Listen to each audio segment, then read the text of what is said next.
The Ministry of Housing and Water is executing infrastructural works valued at $3 billion for the provision of serviced house lots in Anna Katrina, Cornelia Ida, and Edinburgh, Region 3, Essequibo Islands-West Demerara. This is a part of the PPPC government's commitment to providing adequate housing and water to all citizens.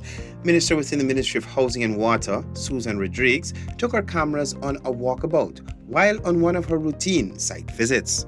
So, Minister, we're walking through the housing scheme at Edinburgh. Currently, infrastructural works are being done here before persons are actually able to move in and start building their lots. Give us a rundown on what's happening here on the ground. So, as you said, we're at Plantation Edinburgh. We have several other schemes here. We have Anna Katerina, we have Metamerzorg, we have Cornelida Ida, Stuartville, all of these areas that we are developing as we speak in Region 3.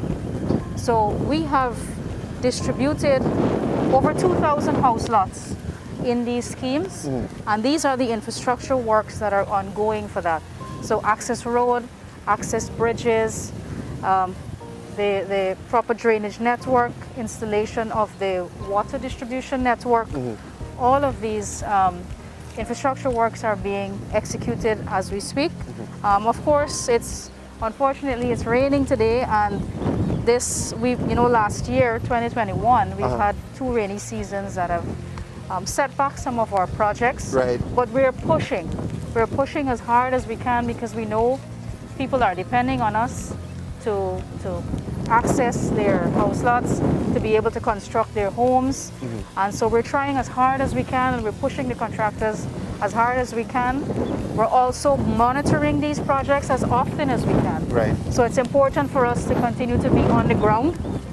But all of our contractors at the Ministry of Housing and Water, we've been working around the clock. Right. You know, our 4-lane project as well. Right.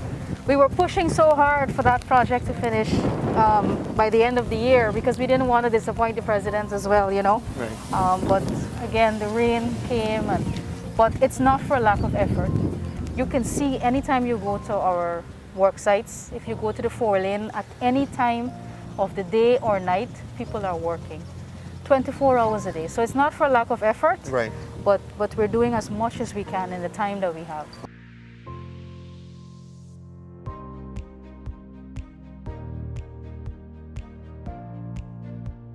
As we continue to look at the infrastructural works in the scheme, we're at one of the bridges that connect the schemes from the various communities, Cornelia Ida, Edinburgh, and Anna Katrina. Now, give us the thinking behind having this inner road link to the communities.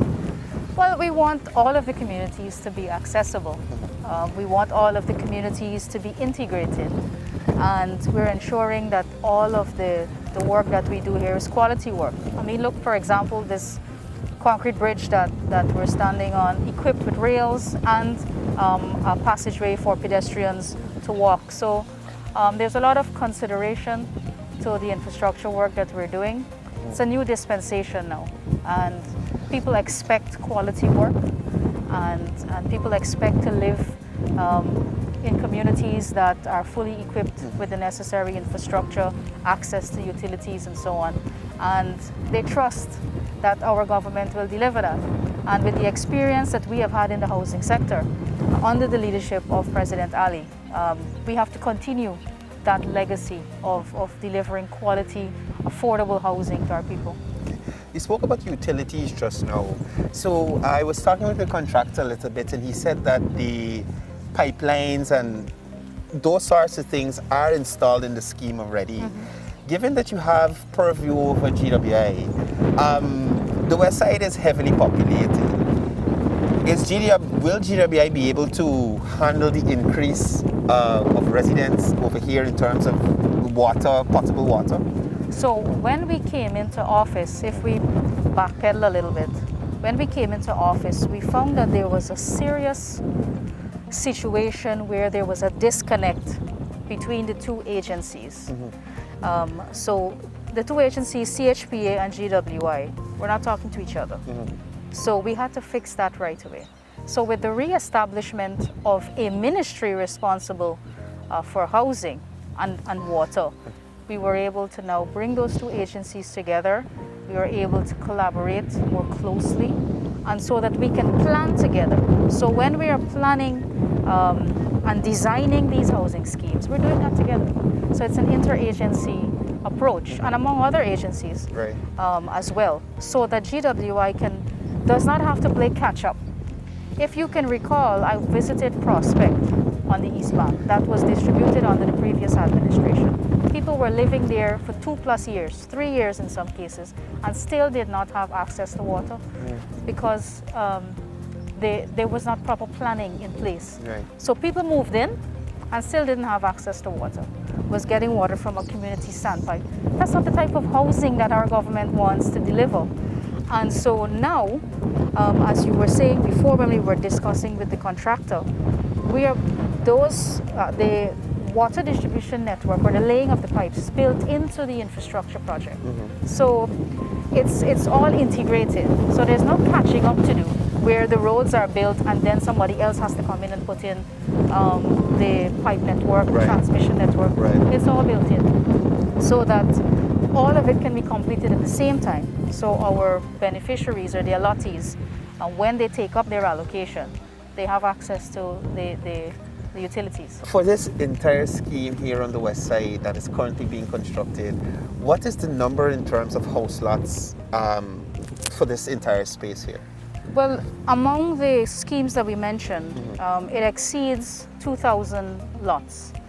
And so those beneficiaries will be able to access this very soon because we've gone a very far way in our program in terms of the infrastructure work for this area. We've invested over $3 billion just among these about 5 housing schemes here, over $3 billion. And that's just for CHPA. And then of course GWI is also, we've also invested heavily in the drilling of wells to catch up with our housing schemes and in extending our distribution networks, enhancing and improving our water treatment plants. And that is something we had to do across the country when we took office in August of 2020. The GWI, the company, as well as the infrastructure in all of the communities was neglected, severely neglected under the previous administration. And so we had to do a complete rehabilitation of our wells, of our water treatment plants, and we did a full assessment, a needs assessment, first of all, to ensure that the people who have access to water now can get improved access and treated water. And then also proper planning to ensure that the 50,000 lots that we committed to in our manifesto, that GWI makes provisions from now to ensure that its capacity, its production capacity is up to par to ensure that those beneficiaries can access water as well.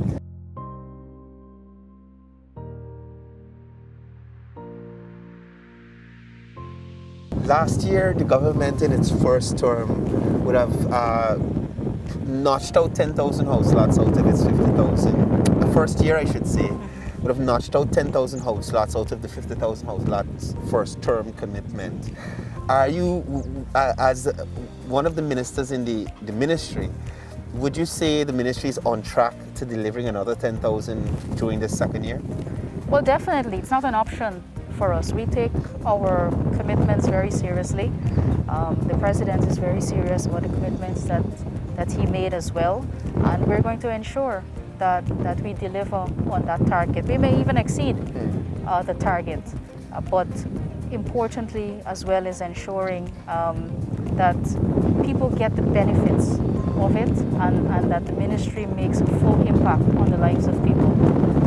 The Ministry of Housing has always been a pillar in our government. It's always been a very important ministry, and that's because we understand the impact it has on improving people's lives, improving their standard of living, their quality of life, and so on.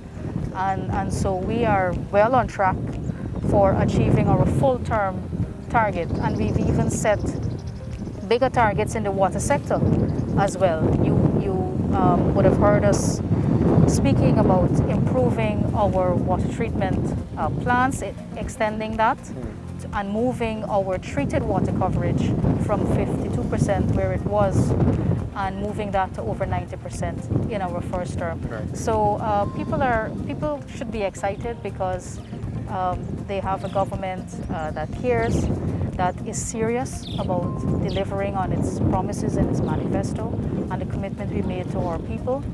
And so it's just a matter of time before we can really transform this country. On a personal note, since taking up your portfolio, how has it been for you being able to deliver housing, water, potable water to communities, interacting with persons who probably have been on the waiting list for some time and they've finally been able to actually acquire their house lot? Tell us a bit about that. It's been an amazing experience. It's been a lot of hard work, so it's a tough ministry because you always have to keep working, you always have to keep producing, and it's one of the ministries that has the most interactions with the public, with people. Right. And so the demand is always there. People are always pressing you for more and faster delivery, because when you have people who've been waiting in the system for 10 years or so, they get frustrated. And sometimes you have to deal with their frustration, their anger, Right. Their lack of patience, and that's understandable. So it has its challenges in that regard, but it's very rewarding when you can live up to your word. You tell people that this is what you're going to do, and you can finally live up to your word, and they feel that sense of renewed hope that yes, the ministry is delivering, the government is delivering, and that house lot that they thought they would never receive, when they finally get that, some people are brought to tears, and they're very grateful, and we are happy to be able to do that for them and to